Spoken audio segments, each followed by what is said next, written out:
Hello everybody, welcome to YouTube channel nursing essentials. तो आज है हमारा डे 75 चैलेंज का डे 13 और डे 13 का आज हमारा टॉपिक है एनसेफेलाइटिस। तो एनसेफेलाइटिस जो टॉपिक है ये बहुत इंपॉर्टेंट टॉपिक है सेंट्रल और गवर्नमेंट एग्ज़ाम दोनों के लिए। तो शुरू करते हैं आज का टॉपिक एनसेफेलाइटिस। एनसेफेलाइटिस की अगर डेफिनेशन की बात करें तो एनसेफेलाइटिस क्या होता है? Encephalitis is an inflammation of the brain tissue. जो एनसेफेलाइटिस होता है वो क्या होता है? इन्फ्लामेशन होती है किसकी? ब्रेन टिश्यू की। तो ये बहुत ही डेंजरस बीमारी होती है, बहुत ही ज़्यादा इसमें लाइफ थ्रेटनिंग कंडीशन होती है सबसे ज़्यादा। तो सीवियर कंडीशन होती है बहुत ज़्यादा। इसमें क्या होता है, जो ब्रेन की अपनी एनसेफेलन जो लेयर होती है उसमें इन्फ्लामेशन हो जाती है। तो ये होगी हमारी डेफिनेशन। इसका कोज क्या होता है, किस कारण होता है ये? एक तो वायरल इन्फेक्शन हो गया, एक बैक्टीरिया हो गया या फंजाई हो गया। ये तीनों इसके मेन कोज है एनसेफेलाइटिस के होने के। तो डेफिनेशन जैसे अपन की inflammation of the brain tissue and severe है, लाइफ थ्रेटनिंग है। एंड कोज इसके क्या है? Viral infection, bacteria and fungi. तो ये होगी हमारी एनसेफेलाइटिस की डेफिनेशन। एनसेफेलाइटिस आज के टाइम पे इतनी ज़्यादा नहीं है वर्ल्ड वाइड फेमस, बट जो इंडिया का रेशो अगर हम देखें तो इंडिया में 100% में 1% जो लोग हैं उनमें एनसेफेलाइटिस की दिक्कत देखी जाती है। लेकिन उनमें भी 0.2% लोग ऐसे होते हैं जिनको लाइफ थ्रेटनिंग कंडीशन होती है। अदरवाइज़ ये इतनी पॉपुलर नहीं है अभी डिजीज़। तो ये होगी हमारी एनसेफेलाइटिस। इसमें एनसेफेलाइन लेयर की इन्फ्लामेशन हो जाती है। तो आगे अगर हम बात करें टाइप्स की, तो एनसेफेलाइटिस के टाइप दो होते हैं। एक तो होता है प्राइमरी एनसेफेलाइटिस, एक होता है सेकेंडरी एनसेफेलाइटिस। जो प्राइमरी एनसेफेलाइटिस होता है उसमें क्या होता है, जो वायरस है, वायरस इन्फेक्ट करता है किसको? डायरेक्टली ब्रेन को प्लस स्पाइनल कोड को। जो वायरस है वो इन्फेक्ट करता है किसको? Direct brain and spinal code को। ये और कहीं इफेक्ट नहीं करेगा, सीधा जाके डायरेक्टली इफेक्ट किस पे कर देगा? ब्रेन और स्पाइनल कोड। ना कोई बॉडी पे कहीं पे कुछ भी इफेक्ट नहीं करेगा, directly to brain and spinal cord. तो ये तो आ गया हमारे प्राइमरी एनसेफेलाइटिस के बारे में। अगर हम सेकेंडरी एनसेफेलाइटिस की बात करें तो इसके अंदर क्या होता है कि इन्फेक्शन है, जो इन्फेक्शन डायरेक्ट किस पे इफेक्ट करता है? बॉडी, ब्रेन और स्पाइनल कोड पे ही नहीं कर रहा डायरेक्ट, ये पहले बॉडी पे डायरेक्ट इन्फेक्ट कर रहा है। नेक्स्ट उसमें क्या होता है? Travel to the brain. जब एक बार बॉडी में इन्फेक्शन हो गया फिर बाद में क्या होता है? ट्रैवल होता है कहाँ? ब्रेन में। ठीक है, तो ये समझ आया आपको प्राइमरी एनसेफेलाइटिस और सेकेंडरी एनसेफेलाइटिस का डिफरेंस। जो प्राइमरी है उसके अंदर वायरस होता है, वो किसको इफेक्ट करता है? Directly brain and spinal code को। एंड सेकेंडरी में क्या होता है? इन्फेक्शन होता है, वो किसको करता है? ब्रेन को, सॉरी ब्रेन को नहीं, बॉडी को। और फिर क्या होगा? ट्रैवल होकर वो कहाँ जाता है? ब्रेन में। तो ये हो गया हमारा सेकेंडरी एनसेफेलाइटिस। नेक्स्ट अगर हम बात करते हैं इसके रिस्क फैक्टर, जो एनसेफेलाइटिस है उसके रिस्क फैक्टर क्या क्या हो सकते हैं? एक तो ओल्डर एडल्ट्स, और नेक्स्ट अगर हम बात करें तो इसके अंदर आया था child under the age 1 year, 1 साल से कम बच्चे। पीपल विद इम्यून सिस्टम, जिन लोगों का इम्यून सिस्टम वीक है वो भी किस में आ जाते हैं? इसके रिस्क फैक्टर में आ जाते हैं एनसेफेलाइटिस के। तो अब अगर कोजेस की बात करें प्राइमरी एनसेफेलाइटिस की, तो इसके कोजेस क्या क्या हो सकते हैं? तो सबसे पहले हम कोजेस की बात करें प्राइमरी एनसेफेलाइटिस की, तो इसमें सबसे पहले आता है common viruses including HSV, herpes simplex virus. जो प्राइमरी एनसेफेलाइटिस होता है उसमें कॉमन वायरस कौन सा होता है? कॉमन तो वैसे काफ़ी सारे वायरस होते हैं, लाइक जैसे हर्पिस सिम्प्लेक्स वायरस हो गया, और भी काफ़ी वायरसेस है। और चाइल्डहुड वायरसेस में अगर बात करें तो उसमें कौन सा आता है? मीजल्स हो जाती है, मम्स आ जाती है, ये सभी किसमें है? प्राइमरी एनसेफेलाइटिस के कोजेज में। और इसमें क्या आ जाए? अरबो वायरसेस जैसे मॉस्किटो या टिक्स के भी हो सकता है, ये भी इसका मेन कोज है एनसेफेलाइटिस के। तो इसके कोजेज हमने पढ़े, तो सबसे पहले क्या था इसमें? वायरस में HCV, हर्पिस सिम्प्लेक्स वायरस आ गया, और भी कई वायरस आ जाते हैं इसमें। चाइल्डहुड वायरस की बात करें तो उसमें मीजल्स और मम्स भी आ गया। अरबो वायरस की बात करें तो अरबो वायरस भी आ जाता है इसका कोज एनसेफेलाइटिस का, जिससे कौन आ जाता है? Mosquito and ticks. अब सेकेंडरी एनसेफेलाइटिस की बात करें तो ये कोज होता है किससे? वायरल इन्फेक्शन से। जो सेकेंडरी एनसेफेलाइटिस है ये किससे कोज होता है? वायरल इन्फेक्शन से। ठीक है, ये किससे हो रहा था? सिर्फ वायरस से कोई लिमिटेड से वायरस थे, जो बच्चों में हो रहा है तो वो भी मीजल्स एंड मम्स से हो रहा था, आर्बो वायरस में मॉस्किटोटिक्स से हो रहा था। लेकिन जो सेकेंडरी इंसेफेलाइटिस है इसके अंदर क्या होता है, कोज बाय वायरल इन्फेक्शन, इसमें सिर्फ वायरल इन्फेक्शन होता है। ठीक है, ये तो आगे कोज दोनों के, प्राइमरी एंड सेकेंडरी इंसेफेलाइटिस की।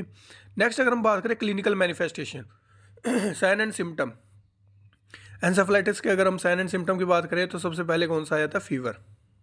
नेक्स्ट हमारा हेड एक, नेक्स्ट वोमिटिंग, स्टिफ नेक, गर्दन में जकड़न आ जाएगी, लेथार्जी हो जाएगी, कन्फ्यूजन होगी पेशेंट को, ड्राउजीनेस होगी, हेलुसिनेशन होंगे। ये सारे कॉमन क्लिनिकल मैनिफेस्टेशन है एंसेफेलाइटिस के। अगर हम डायग्नोसिस की बात करें अगर एंसेफेलाइटिस की, तो सबसे पहले होता है हमारा फिजिकल एग्जामिनेशन। फिजिकल एग्जामिनेशन करेंगे पेशेंट का हेड टू टो सारा, एंड देन हम क्या करेंगे, CSF एग्जामिनेशन करवाएंगे, फिर ब्लड टेस्ट होंगे, एग्जामिनेशन हो जाएंगी सारी, फिर यूरिन एग्जामिनेशन होगी, and CT scan and EEG is also important for encephalitis. EEG भी बहुत इंपॉर्टेंट है किसके लिए, एंसेफेलाइटिस के लिए। तो ये हो गया हमारे सभी डायग्नोसिस, डायग्नोस कैसे बनेंगे एंसेफेलाइटिस के। नेक्स्ट अगर हम बात करें इसके कॉम्प्लिकेशन की, कॉम्प्लिकेशन में क्या आता है, कॉम्प्लिकेशन क्या क्या हो सकती है, जो एंसेफेलाइटिस डिजीज़ है इसकी कॉजेज़ क्या क्या हो सकते हैं, कॉम्प्लिकेशन क्या हो सकती है। सबसे पहले आता है लॉस ऑफ मेमोरी, मेमोरी का लॉस होना स्टार्ट हो जाएगा। नेक्स्ट आया था हमारा बिहेवियर चेंज, बिहेवियर में चेंज आना स्टार्ट हो जाएगा। एपिलेप्सी हो जाएगी, उसको बार बार सीजर आएंगे। फैटिग हो जाएगी, वो थकेगा बहुत ज़्यादा। फिजिकल वीकनेस हो जाएगी बिल्कुल, विज़न प्रॉब्लम आएगी। ये सभी क्या है, कॉम्प्लिकेशन है किसकी, एंसेफेलाइटिस की।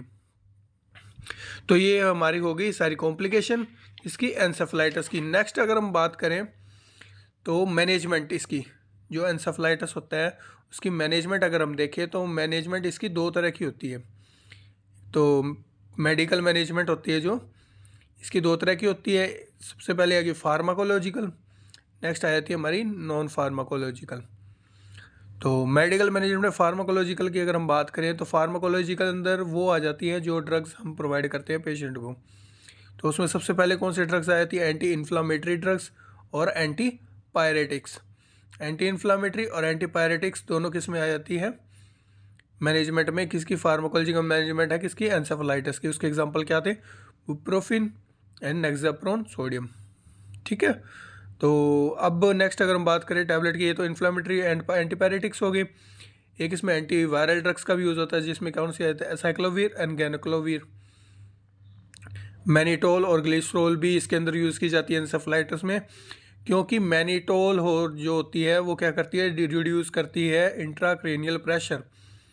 जब एंसेफेलाइटिस होता है उसमें क्या होता है, ब्रेन के अंदर क्या होती है, स्वेलिंग हो जाती है बहुत ज़्यादा, और ब्रेन की स्वेलिंग को कम करने के लिए मैनिटोल और ग्लिसरोल का यूज़ किया जाता है। वो क्या करती है, इंट्राक्रेनियल प्रेशर को कम कर देती है। नेक्स्ट हम क्या प्रोवाइड करते हैं पेशेंट को, corticosteroids and antibiotics and vitamin and minerals, और IV फ्लूइड थेरेपी भी देते हैं पेशेंट को। एंटी कन्वल्सिव ड्रग्स भी देते हैं, एंटी कन्वल्सिव ड्रग्स ताकि पेशेंट को सीजर ना आए, तो उससे भी बचने के लिए हम एंटी कन्वल्सिव ड्रग्स भी उससे प्रोवाइड करवाते हैं। ये तो हो गई हमारी फार्माकोलॉजिकल। फार्माकोलॉजिकल के अंदर हमने कौन कौन से डिस्कस किए, anti inflammatory drugs, antipyretics, antiviral drugs, mannitol, corticosteroids, antibiotics, vitamins and minerals, IV fluid therapy, anti convulsive drugs. तो ये तो हो गई हमारी फार्माकोलॉजिकल मैनेजमेंट। अगर हम बात करें नॉन फार्माकोलॉजिकल मैनेजमेंट की, तो नॉन फार्माकोलॉजिकल मैनेजमेंट में क्या आ जाएगा, O2 एडमिनिस्ट्रेशन, ऑक्सीजन देनी है पेशेंट को, प्रोवाइड करनी है। ऑक्सीजन अब आप देते कैसे हैं, या तो नेज़ल कैनुला लगा दो या नेज़ल मास्क लगा दो, कैसे भी एज पर कंडीशन वो प्रोवाइड करते हैं पेशेंट को। नेक्स्ट अगर हम बात करें तो आ जाता है mechanical ventilation is necessary in cardio respiratory insufficiency. जो मैकेनिकल वेंटिलेशन होता है वो नेसेसरी होता है कब, कार्डियो रेस्पिरेटरी इनसफिशिएंसी में। जब पेशेंट के रेस्पिरेटरी जो लेवल है, जो कार्डियक जो आउटपुट है वो सही नहीं आ पा रही, तो उस केस में हम क्या करते हैं, मैकेनिकल वेंटिलेशन का भी यूज़ करते हैं और ज़रूरी भी है वो। तो ये हो गई हमारी management pharmacological and non pharmacological.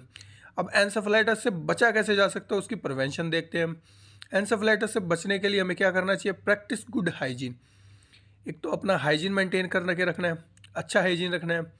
Next, don't share utensils, अपने बर्तनों को दूसरों के साथ शेयर नहीं करना बिल्कुल भी।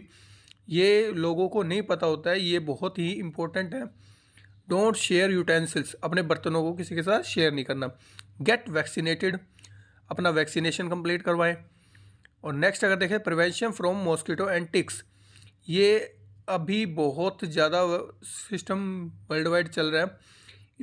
जहाँ पे जैसे घर है, कई लोग स्लम एरिया हो गए, जो गांव के एरिया हो गए, उनमें क्या होता है पानी इकट्ठा हो जाता है। पानी इकट्ठा होने के कारण वहाँ पे क्या होता है बहुत सारे मच्छर हो जाते हैं। मच्छर काटते हैं तो मच्छर से क्या हो सकता है एन्सेफेलाइटिस होने के चांस होते हैं। तो अपनी जो हाइजीन है जो मेंटेन करके रखे अपने घर पे भी मच्छरों को मारने के लिए ऐसी कोई या तो अपनी ऑइंटमेंट लगाए या फिर घर में ऐसे कोई डिवाइस का यूज़ करें जिससे मच्छर घर में ना हो, क्योंकि मच्छरों से भी बहुत ज़्यादा डेंजर है, ये एन्सेफेलाइटिस का डर होता है। तो ये हो गई हमारी प्रिवेंशन, अपना हाइजीन मेंटेन करके रखना है, यूटेंसिल्स को शेयर नहीं करना, वैक्सीनेशन करवानी एंड प्रिवेंशन फ्रॉम मॉस्किटो। तो ये हो गई हमारी सारी प्रिवेंशंस। तो ये हो गया हमारा आज का टॉपिक। तो हमने टॉपिक में सबसे पहले हमने डिस्कस किया था डेफिनेशन ऑफ एन्सेफेलाइटिस, देन हमने डिस्कस किए उसके टाइप्स प्राइमरी एंड सेकेंडरी, फिर हमने किया रिस्क फैक्टर, फिर हमने किए causes primary and secondary encephalitis दोनों के, फिर हमने करी क्लिनिकल मैनिफेस्टेशन, फिर किया हमने डायग्नोसिस, फिर हमने करी कॉम्प्लिकेशंस के बाद में हमने किया इसके मैनेजमेंट, जिसमें कौन सी मैनेजमेंट थी मेडिकल मैनेजमेंट में कौन सी करी फार्माकोलॉजिकल एंड नॉन फार्माकोलॉजिकल, हमने दोनों करके फिर हमने देखी सारी प्रिवेंशंस कि इससे बचा कैसे जा सकता है। तो ये था हमारा आज का टॉपिक। अब इसी वीडियो के एंड में मैं 5 क्वेश्चंस भी डालूंगा, अगर आपने वीडियो अच्छे से देखी है तो आप, मैं श्योर हूँ वो क्वेश्चन ज़रूर अटैम्प्ट कर पाएंगे और उनके आंसर हमें कमेंट बॉक्स में ज़रूर दें। और अगर वीडियो अच्छी लगी हो तो लाइक कमेंट शेयर और सब्सक्राइब जरूर करें और हमारे साथ ऐसे ही साथ बनाए रखें। और नेक्स्ट वीडियो कौन से टॉपिक पे होनी चाहिए हमें ज़रूर कमेंट करके बताएं। और आज की वीडियो के लिए हम यहीं विराम लेते हैं। तो जय श्री राम, जय महाकाल।